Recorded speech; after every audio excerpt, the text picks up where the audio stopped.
podcast where the image will show? It will be on YouTube where the image will show, and then it will be on audio on what's it called, on Apple Podcast. Oh, it will. Oh my God. And I didn't even know it was live streamed or I would have listed it. But Oh, no, you're fine. It's okay. We just do it. I can give it to you after I share it with you. So it's no okay, big good. deal. Like, you were able to do it. So, Okay, good. but I'm super excited. So we're going to get into it. This is episode 81, everyone, with the Colin Gallagher podcast. I honestly am just blown away every time. And you guys, I get super excited to bring these amazing conversations to you guys. And so if you're tuning in, if it's your first time, hello, welcome. I'm super excited for you to be here. If you're a returning Colin Gallagher podcaster, welcome back. You guys are going to absolutely love this episode. I met this woman at a event where I was able to interview her on a film that she has done, a documentary, I should really say.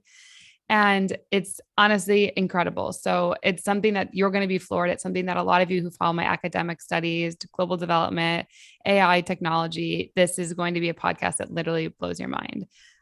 So first of all, if you are new, before we get into it, I just want to share what we represent here at this podcast is for you to be able to tune in to a community, into a frequency that allows you to expand your mind, your heart, and really see that you can go after your dreams in whatever avenue your dreams are, whatever way that happens for you, but to really believe and see that it's possible.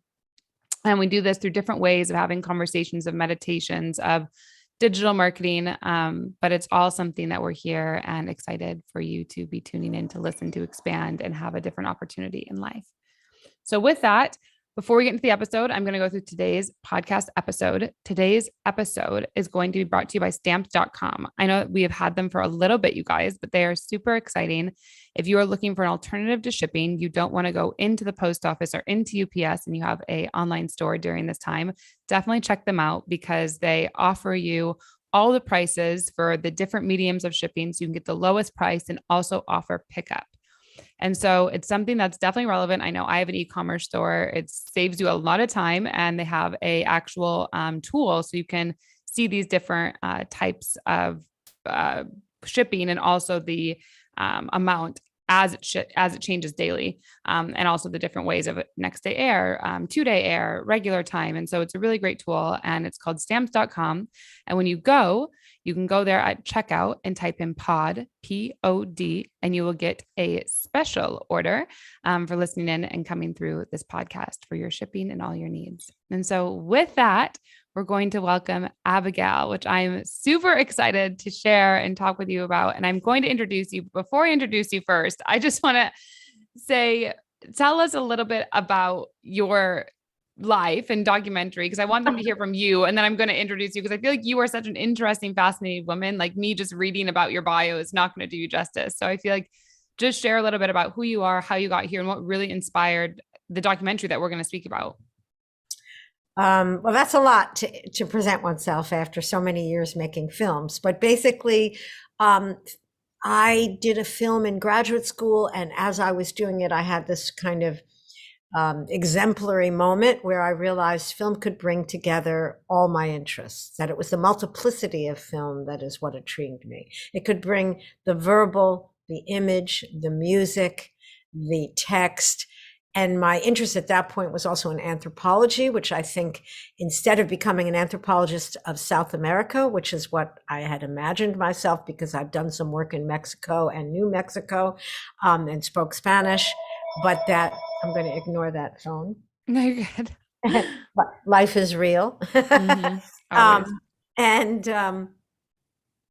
But instead of that, I feel like I'm an anthropologist of the contemporary world, of the world in the contemporary world. And that has sustained me for the last 30 years of filmmaking. And this particular film is the last film in a trilogy of feature films that explore ideology and how it affects women. So the first one was Mary Shelley in the 19th century, shot in Rome. I was living in Rome for a year, and the idea of romanticism and how it both, the poet Shelley, how it both inspired her. She was a teenage author when she wrote Frankenstein, which is fairly amazing to imagine. The first horror movie, sci-fi, novel, one could argue. And then the next one I did, when I was doing it, I realized I could do the 20th century with Emma Goldman and anarchism as the ideology that failed her because she was both authentic to her political beliefs, but it got in the way of her romantic attachments. And as I'm talking, you can see that I'm interested in the predicament of women being able to both have an interior love life and also a public life of achievement in what they're doing, whether it's writing or politics. And then for the 21st century, I didn't want to do a living woman. I figured that would be Dudnas, the gene scientist, the female gene scientist who discovered the splicing of the gene splicing. And I was looking and I realized that androids, where so much of the work is being done with female androids by men, would be an interesting way to look at it, because I knew the ideology I was going to look at in the 21st century in question was science. And in that case, that science promises us everything, but will it deliver? All of these ideologies are very attractive and they're also problematic. So that was my first approach, was how do I do this? And I'd moved from Rome for Mary Shelley, New York for Emma Goldman, and I knew I had to go to Japan for this one. So I was sort of moving westward into the future, if you say. I love that. And I love that you shared that. And there's a few things I want to go into before that. I want to give you your actual bio now, but I love that you say that because you're like on the right podcast. I feel like I didn't even know all these things, but it's like I'm listening to these things and there's so many women and men that are going to be on this podcast that definitely have an interest in what you're sharing. And so Abigail Child has been at the forefront of the experimental writing and media since 1980s. Having has completed more than 50 film, video works and installations and written 6 books. An acknowledged pioneer in montage, Child addresses the interplay between sound and image to create, in the words of LA Weekly, a political filmmaking that's attentive to form. Her major projects include Is This What You Were Born For?, a 7-part work, B-side, a film that negotiates the politics of internal colonialism, 8 Million, a collaboration with avant-percussionist Ikue Mori, hopefully I said that right, that redefines music video, the Suburban Trilogy, a modular digi-film that prismatically examines a politics of places and identity, and MirrorWorlds, a multi-screen installation incorporates parts of Child's foreign film series of explore narrative excess. Her most recent work is a trilogy of feature that includes UNBOUND, an imagery home movie of the life of Mary Shelley, teenage author of Frankenstein, Acts and Intermissions on the life of an anarchist, Emma Goldman, in America, and the origin of the species that explores human-machine interactions and gender roles in the 21st centuries.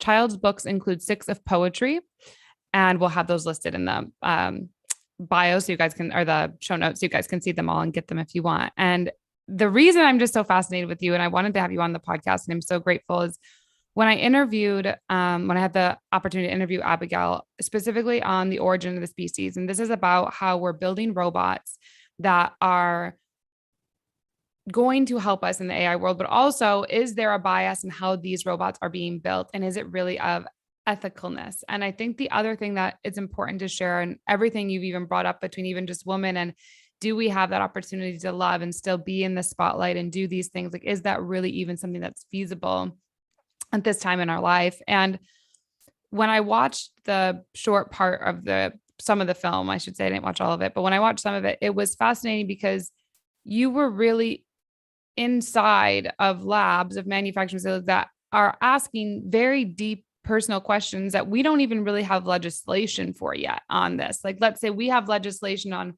women can, be able to get money out of a bank, or they can get their own loan. Like, that used to not be something that was possible. Now we're getting more with, maternal rights in the working force, but this is a whole different type of workforce that we are going to experience that is going to change a lot of things in the future. And so that's what I loved about you. And I loved even your intro of what it was before the professional one, but I just think you are someone who, images and sounds. Go ahead. Well, what are you interested in? I mean, in other words, I'm always interested in women's rights, women's issues, gender, desire. Now, these androids, what was interesting to me were the men often making these female androids were thinking of them to replace newscasters, receptionists. And I felt they were very casual about what the role of those offices are. Like, to be a receptionist is not just to say hello, go this way. It's also to answer questions. And in fact, in Japan, when they use robots for receptionists at hotels, there's some problematics there because they can't really be. I mean, there's a scientist in my film, Ikigami, who talks about that spontaneity is at the heart of making life. And these robots are all programmed. That's what you have to realize. Even if they sound kind of real, they're all being programmed. They're being programmed with a body of words that they network. Like if you say, nice day, they'll go down their list of words under weather. So it's not spontaneous. There isn't that digression. There isn't that response to the question they've never heard. And in fact, if you spend time with the robots, they'll be very impressive. And you do. I mean, what did another scientist, Matthew Schutz, speak about at Tufts, who's in my film? He said that anything that moves with intention, a human being will see as life. So that robots become very lifelike, and you care about them and you don't want to insult them. At least some of us don't. I'll give you a detail on that. But despite that, when you talk to them for a while, you see they repeat their words, that they're on a chain of programmed words. So they're not human yet, but on the level of the issue of women and replacing women, I would say there's two dimensions there. There's one, a kind of denigration of those jobs like broadcaster, receptionist, secretary, erasing spontaneity and sort of implying that these jobs are automatic jobs. And on the other side, much more deeply coercive and weird, are the sex robots, which are both, they are making some male sex robots, but as the owner pointed out to me, is basically it's men buying both the women and the men, because they're buying the men for gay relations. It's not women buying them, it's men buying it. The only women buying the sex robots at this point in time are artists who are using them as sort of ironic models and sticking boxes on their heads and doing things like that. I saw one show of people using the Robotics robots for their art project. So the question of that is not so much they're going to replace women, but that are women just an object? That's the real question we all have to look at constantly, is that I heard a Black man, an artist, talking about this, that it's so hard for Black people are both objects historically as slaves and treated as objects still in some places, but they're also subjects. And how do you become a subject? And immediately on hearing him speak, I thought, but that's true for women too. We're treated as objects. We dress ourselves up as objects very often, in the way we think about ourselves, but we struggle to become the subjects. We struggle to have that power. And, you're younger than me, but I think there's, what's happening in the Supreme Court today is an example of what might change, where we will be treated as objects of the state rather than subjects and control of our bodies. Yeah. And it is a really important, that topic specifically, but what I find fascinating about your work and what I really like of what you're sharing, and even what you just shared, I think a lot of times we go through life, especially in the younger generation with the social media kind of frenzy that's gone on, it's almost like you want to be noticed in a way. So it's almost like as little girls, we're taught, how do you become noticed, whether it's through smarts or it's through beauty? That's really the two ways. And if you look at academia, let's say, versus like an academic route versus something like an entrepreneur route with a beauty, more route, the entrepreneur beauty route has a greater ROI for someone, and the physical money, ROI, return on investment, the physical, tangible money. Okay. The academic side has a greater ROI on groundbreaking research that we'll relay to for the rest of our lives, or that we will move through in different ways. So even when you're talking about subject, right, the subject gets a greater return on this money part, but the object. The The object. subject gets a greater ROI on the groundbreaking, sustainable transformation and evolution of this world, really. And I think that's a really interesting, that's something I feel like I go through a lot as I go through my PhD, and I'm also an entrepreneur. Like those two things, I feel like I'm in between worlds a lot. And that's why I like bringing someone like you on this podcast, because a lot of times we are talking about digital marketing or business or, I don't know, all these other topics. But with you, it really is that here's something that I saw that's an issue. And I want to really get curious, how is that happening? And I feel like this movie, I'm excited for more people to see it, and I'll also leave the link for where it is. But I think it's something that it's almost challenging to sit and pause and grasp it instead of just to blow through your life and be the object in a way. Like I think a lot of people think there's a greater moment of just choosing to be the object unknowingly, but that's what they choose. And then everything else kind of falls into place. Maybe, I don't know. Like, I just think it's this thing. And so I think what you're bringing up is a really important topic. And what would you say from doing the movie and doing the documentary? Like, what do you think are steps women or men could be taking daily in whatever industry they're in to maybe transition this way the world is functioning? Oh my goodness. That's such a big question. I mean, because I'm not sure art changes people directly. I think it prepares the ground for change. That's how I've always thought about art. That it, and I try in my work not just to be about something, but to enact it, so that even in this piece, which is more of a document, a lot of my work is very experimental, and this work is documentary, but I try to keep it somewhat experimental in referencing the historical spaces, in suggesting, in going interior to those labs, in trying to get you to see what's happening that you don't know is happening. Because I feel like so much of science is hidden from us. Like I wasn't thinking in the 80s, and maybe it's your thing, as one was trying to be noticed, in my early life as a filmmaker in the 80s, I didn't think about satellites being put in the air.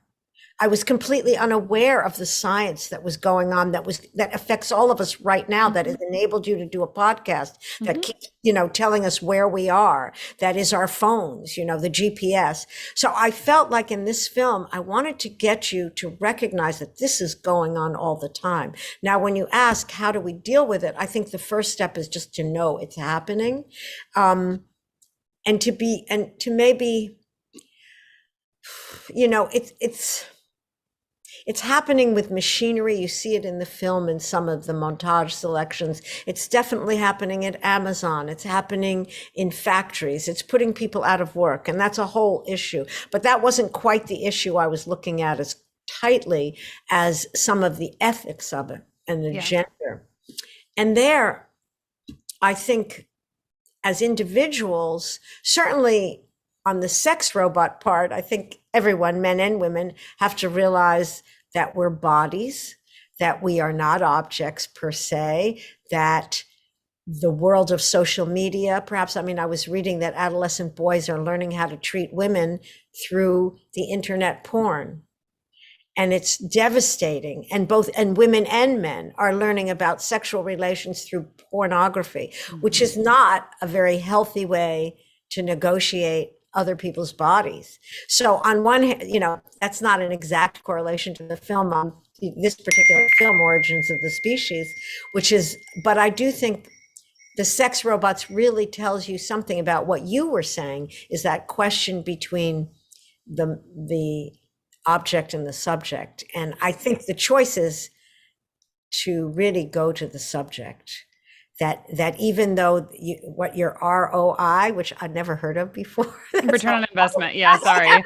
Return on investment. That's my business mindset. It's great that we're like in this different worlds, well, look at me, and this thing is funny. Technology, we're living in it. But I can't tell you what to do. I can just try to let you see what's happening, and hopefully that will terrify you enough to to respond when the moment hits, and maybe some people will, maybe some, I don't know. I really don't know how it affects people directly. I mean, I met some audience members who couldn't look at the sex part. They was like, not me. It was strange, right? Other people couldn't look at the operation on the head, like when the brain was open, they had to turn away. Whereas for me, that is actually the most scientific part of it, because I mean, not scientific, the most sci-fi part of it, because I don't know if you saw that part, but for paraplegics, and it's the most hopeful part of this AI and Android and scientific discoveries, I think, is where, and it was mostly the women scientists who wanted to keep the human in the picture, that it wasn't just a world of robotics, it was a world in which robotics could facilitate human life.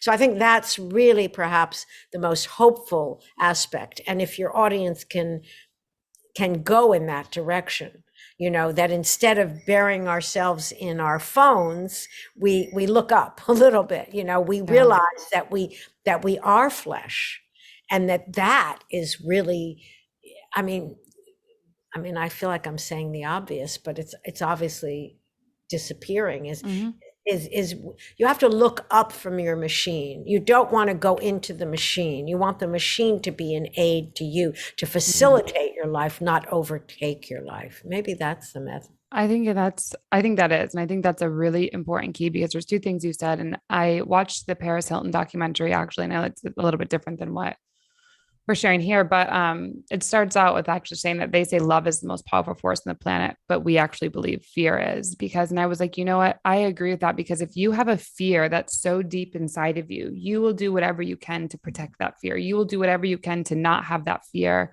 come true in a way. Like you'll do everything at all cost. And so I'm happy you shared that. And I think it's really important. The other thing I think is important that you shared is that the technology here is to aid us. And I definitely agree, because I'm a big technology proponent. I in the right way. Yeah. It's, how I've built my business. It's how I've, helped tons of thousands of people in different areas of life. And so there's a lot of really good things I like about it, but there's also responsibilities that come with it. Like an example is, let's say on these platforms of like things that, multiple things that just happened over the past 2 years, really. You, as a leader in the technology space, or that's your business platform, you need to be mindful of the regulations that are spoken and unspoken about what to speak about, so that you can still show up for people who are relying on you. Or let's say, like, if you go to a specific news channel, it's guaranteed kind of what their edge is going to be. Where these platforms, it's what's beautiful about them is they're making it very diverse and inclusive of many people with many ideas that come on, but you still do have to be mindful of these different regulations when you're on the platform, to then have your community off the platform.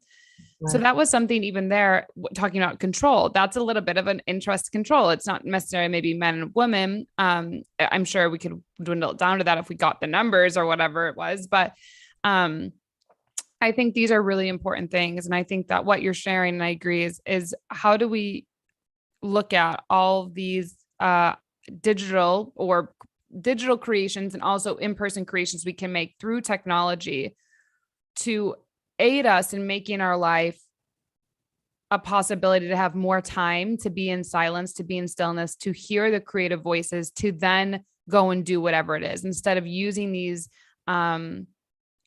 different AI or technology aids to numb us and distract us. And I think that's really the big takeaway from, like, even what you're saying. It's like, what part of it is it becoming another addiction or numbing, like another just form of that taking place, versus it actually becoming a form that's here to advance us in the creation, which is what we're really here for. Right. No, I think that's absolutely true.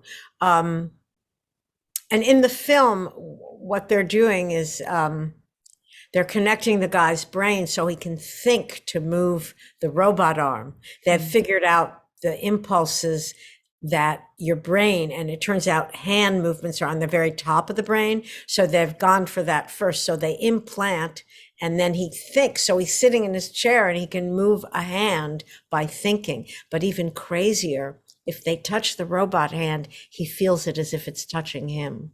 Yeah. That's completely sci-fi. It's completely crazy. It's like, Yeah. so could you do this across planets? Could you touch people at a distance is what's going on there. Yeah. So, And that'd but I, almost be like another, it's almost like that would be like instead of like I mean, there are more than the five senses, but if, that would actually, I feel like almost be the introduction of a real tangible, I mean, the other senses are it would real, be but the a tangible sixth sense. sixth sense, really. Yes. Which in the film, there the woman scientists. What I was trying to say, the women scientists seem so much stronger about keeping the human in the picture, but one of them is on the sensory. And her argument was, she said, for robots to really evolve, they would have to develop touch, because that's, robots can beat somebody at chess, but they can't pick up a pencil. So it's the fine-tuned things that we do with our bodies, with our flesh, that robots can't do. They can't register the softness or the harshness of skin. Yeah. They can't feel those things. And to pick up a pencil is much too hard for them. So that's really interesting. But wait a minute, I had a thought in there too, that, well, I guess we have to really struggle outside the machine. And the machines are, the machines are us, or we've become the robots in terms of our response to the world. That we feel less powerless. We feel powerless, so we don't move forward to make the changes that we need to make, perhaps. Yeah. Say the US voting is so low in the percentage of people who vote, and part of that is we're so turned off. And in a way, we're turned off through the machines of the radio, the machines of the internet, the machines of our headphones, the machines of our phone itself. So it's a struggle. I mean, I do think this. I've felt it for years, and it just has gotten more and more intense. I was just telling I have an assistant who's 23, and I was just telling him yesterday, up until I was about 40, I mean, I could go to India for a month and just not be in contact with anybody, like sit for 1.5 day writing postcards. But there was no internet. There was no phone, it would be too expensive to do a transatlantic phone. So you could be lost, and being lost is lost now. We're never lost. I really like that. And it's funny because you wouldn't know this, but my podcasters know this. So as people know, like I just went to Cabo, but it was kind of like this. I think it was that place where this was the longest I'd never traveled internationally. Like I've been to 42 countries, and when I moved to LA, I started getting my PhD. I got in like a serious relationship that I really cared about. And then everything happened obviously with the world, and I just didn't travel international. And I think there was that part of me, because I do have that wanderlust. Like, I don't know. I think that's how I've written a book a year. And like, I don't know how I've done all this stuff. Like my 20 course, I shouldn't say stuff, but my 21 online courses, my growth, the podcast, the products, like how I've done it all. I was this space of really being lost. And one of my mentors even said, like, we don't take this time to sit in contemplation. Like that is how we're supposed to be designed, is to be in contemplation. And we don't do that enough. Like the world isn't designed that. And it would be weird if someone's like, oh, what are you doing? And you're like, oh, I'm sitting in contemplation. Like that would be like, that's just not a thing. Like, he's like, but that's like how we are actually designed. And so I love that you brought that up, because I think that was honestly an experience I just went on, was kind of being lost. And it was kind of one of those things where I booked my hotel. I had every hotel like a few days in advance, and then basically I would like book a new one where I was like changing. But how long were you there? How long were you? About 3 weeks. Oh, okay, great. So it was like one of those things. And I did that before when I grew my business, but it made me realize how much, I kind of forgot that. I lost that part of me. It's so important, because when you do that, like I met so many incredible people, and it was just that thing that I kind of, you need it. We all need it. And if you don't have it, you kind of get programmed back into this matrix way of living. Right, exactly. And I'm there too. I mean, there's no question. I'm, workaholic. So, you get stuck. Yeah. So I don't know. So I really love that you shared that. And I think the most important thing too, is I want everyone to realize when you guys go watch The Origin of the Species, and like I said, we'll leave it in the show notes. I think why your work is so important and why I love what it is because you've really looked in between lines, that a lot of times it's very easy to merge these lines with bigger issues or bigger topics. And you've really broken it down to a very simple concept. Like, I mean, not simple, but a very easy to digest concept. Mm, And through that, when people watch it, like you said, some people can't watch it because it's so like alarming to them. They're not able to have their prefrontal cortex have it enter into their vision to like even process. And that just tells you right there, if we have a film like this who's giving such a great documentary on what's really happening and people aren't able to digest it, it's like, what else is happening in the world that people are not digesting already that's available? And so I think that's what I really loved the most about interviewing you in your documentary. And I hope that my audience gets to see and be able to go and watch it as well. yes, it's on Apple TV and iTunes, I guess both of them.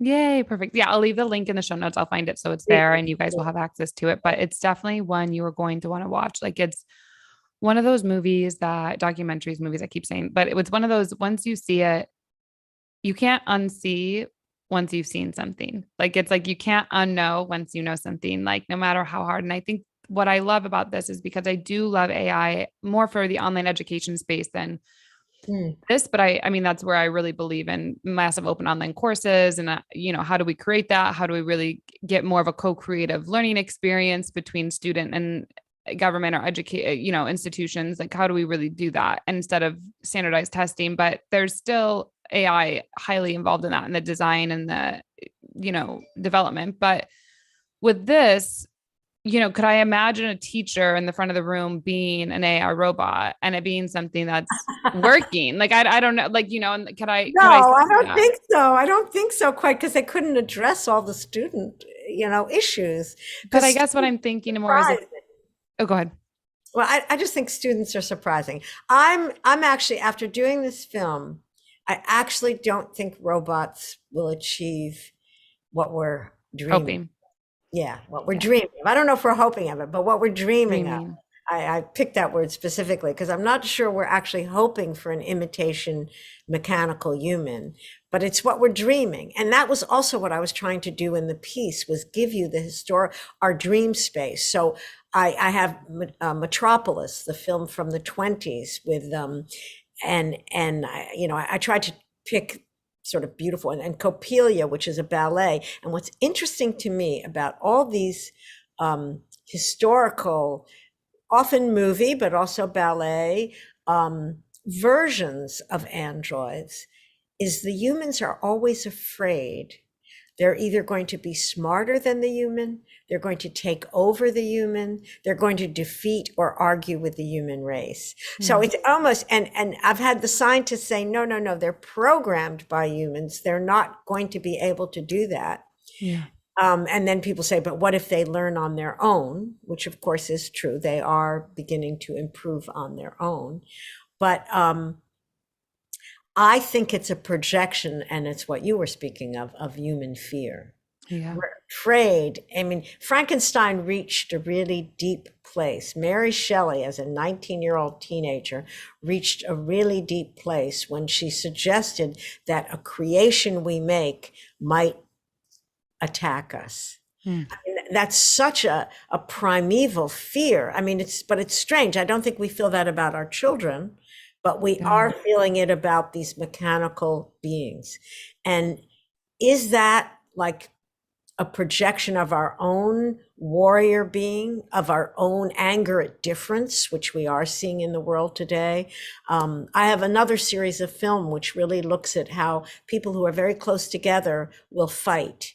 And Mm. I was thinking Serbian Croatian, the project. Yes. I mean, that's a whole different, yeah. It's a whole issue. But is it that when we create a vision of ourselves, we are afraid of it? The difference is what, as artists, we Mm. welcome difference. But I think civilians, if you will, can be afraid of difference.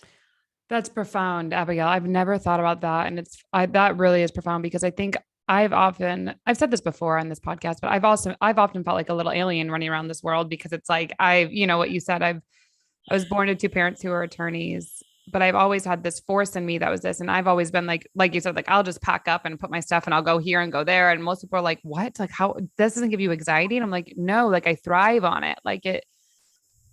And so, I like that you think of yourself as an alien. I I do. just gave a lecture and I said, as a woman, I feel like I'm an alien in the room.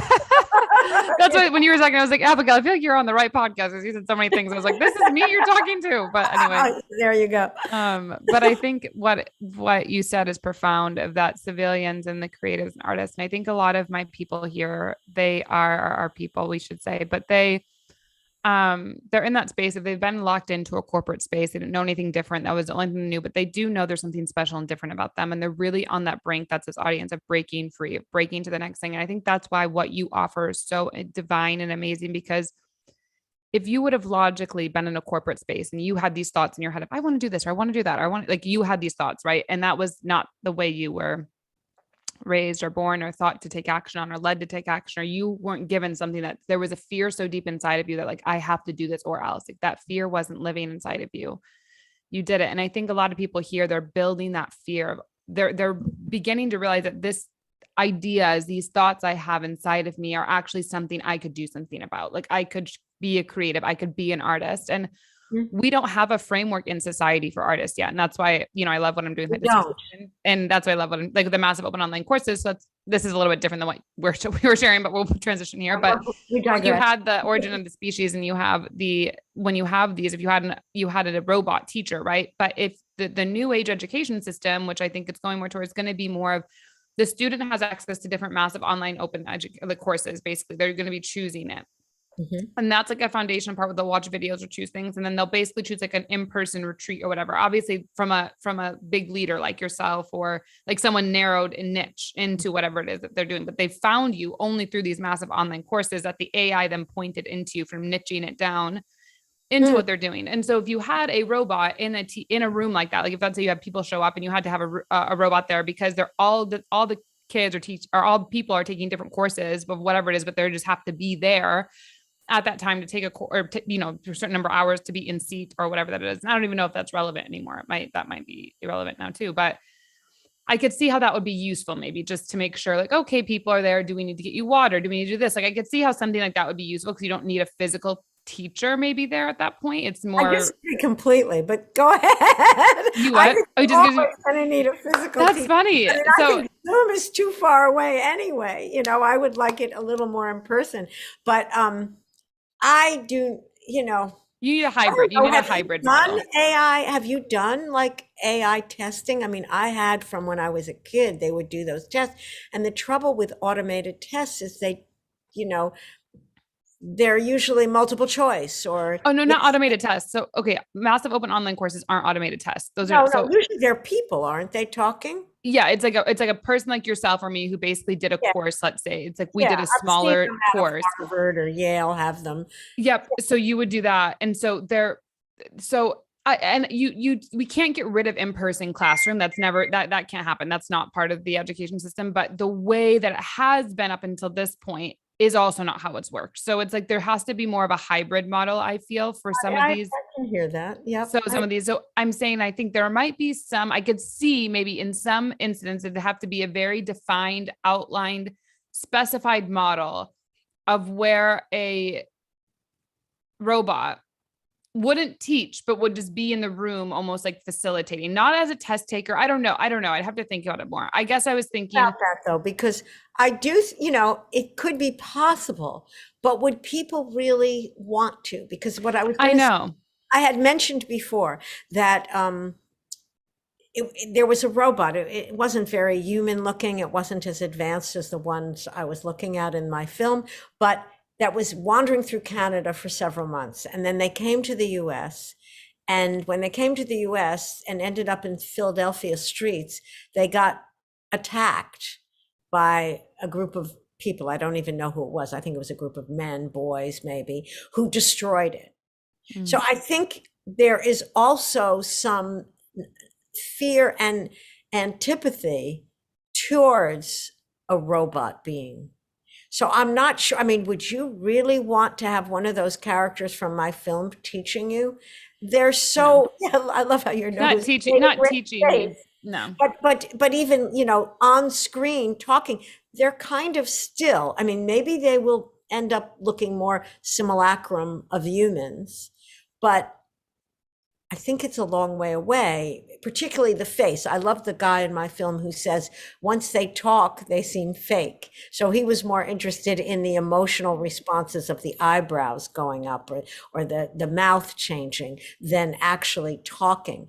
So I think it'll be unless they look human and can be more spontaneous, I'm not sure people want to, Listen, I think you're right. negotiate for a long time with a robot. No. Yeah, I think you're right. Yeah, I think you're right. I guess I was just trying to find where something like this would be relevant because it's obviously in the documentary, but I think that was probably my long shot of thinking in my mind. But you're right. I wouldn't want it. And yeah, I'm really excited that we got to talk. I'm really excited people are going to be able to listen to this. And I think I'm really excited for people to watch The Origin of the Species because it does open your mind. And I think the most important thing is it creates a opportunity for conversation to occur. And anytime conversation or dialogue happens, there's always an opportunity for growth and insight and evolution and ideas. And so I think that's what's so beautiful about what you've created. And I'm excited for more people to watch it. I'll definitely leave the link in the show notes. And then if you have any last things or where people can find you or any last things that you want people to know, I'd love before we wrap it up. Well, watch the film, spread it around. That would be really fantastic. I'm reachable online under www.abigailchild.com, but also originofthespeciesfilm.com. So they can always send responses to those websites. But I guess what I was thinking is we just need to be aware of the machines in our lives.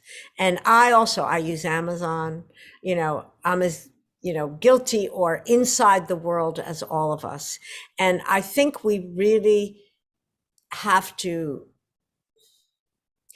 admit we're a body, that we are not just machines, that we are bodies. We are not virtual completely. I mean, I've been dealing with the virtual in the 21st century, but it's because I have an ambivalence about science that as we're creating things, are we thinking of its implications? Like, I don't think only a few scientists only realized late the implications of nuclear energy and the atomic bomb.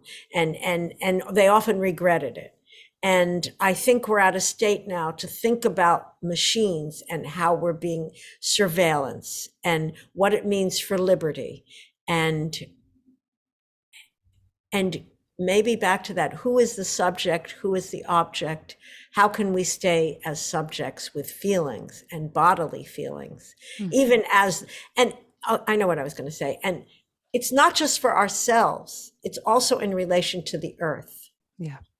And that was the other thing I thought about in my film is, are we creating these mechanical beings because we know we're destroying the earth and we want something to live on beyond us? But that's such a death wish in a way. It's sort of projecting death onto the planet or our death onto a planet that will go on without us. But and it saddened me because I feel human beings, for all their failures, their wars, their violence, we're also amazing. We've built cities, architecture, writings, poetry, symphonies, the art that human beings have made, the concepts, the ideas, it's amazing. There's a wonderful film, I'm gonna called Particle Fever, which is about the CERN, the CERN research in Switzerland on particle research. And at the end of the film, there's a physicist from Stanford who says, isn't it amazing that human beings can learn this or think this about the universe? And I do think we're an amazing species that's evolved. And I would hope we don't perform a death wish, and that's what I would ask my audience, to look at the film and come to life. That is where we need to be. Yeah. I love that. I know I think that is the come to life. I think you said a lot of powerful things in here. The subject versus the object, come to life. There's a couple other really good ones you had. So I'm excited for us to highlight it. And I'm super grateful for your time. And to my audience, I'm super grateful you guys are here. I hope you guys really enjoyed this one. I know it's a little bit different than our usual, but I feel like it honestly offers such a good grasp of where you can go if you just follow the nudges inside of you, leading you to your dreams. And so with that, make sure to share it, leave a review, and definitely make sure to go watch The Origin of the Species. It'll be in the show notes so you guys can go get it. I love you so much and have a beautiful